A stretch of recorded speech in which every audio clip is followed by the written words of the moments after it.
Welcome viewers to a new series of book reviews by Strands Publishers. To begin with, we are featuring the Booker Shortlist, and the book I am reviewing today is Small Things Like These by Claire Keegan.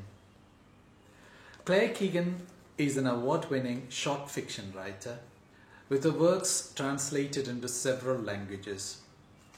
Her strong sense of belonging to the family structure where she was brought up in a farm in Ireland is evident in most of her stories.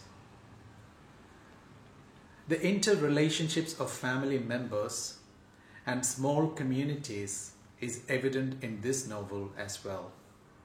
It can be considered the shortest in page numbers among the shortlisted novels.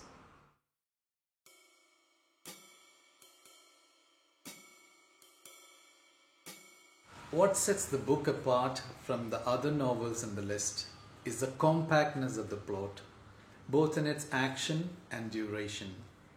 A lot of readers have compared it to Charles Dickens's A Christmas Carol, but Small Things Like These is more of a reversal or reinterpretation on many levels.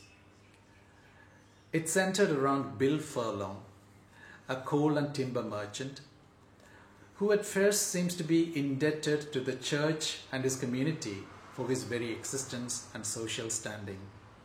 There is a deliberate reference that Bill had read A Christmas Carol as a child.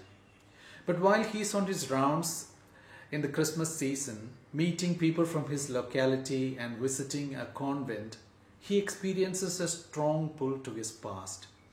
A past that is not an ideal or pleasant one, and how it has affected and marked him despite the peaceful life that he is trying to lead. He is constantly reminded of his mother, who gave birth to him out of wedlock and was taken care of by a wealthy Protestant family. As he takes the rounds, his mind is filled with what seems to be disconnected thoughts and inner conflicts of a man who isn't happy about his world. Then he comes across a girl who is about to be relegated to a life of anonymity and hard labor in the infamous Magdalene laundries, a setup financed by the Catholic Church in conjunction with the Irish state, where girls of lower character or common unmarried women were hidden and made to work eventually after giving birth. Bill's inner conflict after he witnesses how the girl is going to be treated forms the major part of the novel.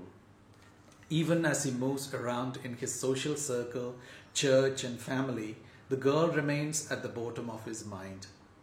His predicament is the inner urge to react in a way that would jeopardize the perfect life he has earned for himself and his family.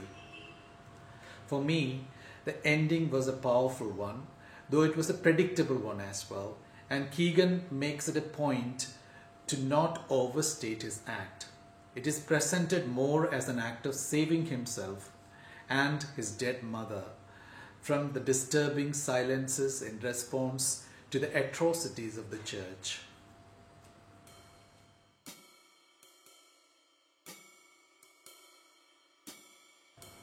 Those who are invested in the craft of fiction, especially short fiction and novella, would find this book a lot useful. There is a lot to learn about limiting the number of main characters and focusing fully on a plot with no distractions at all.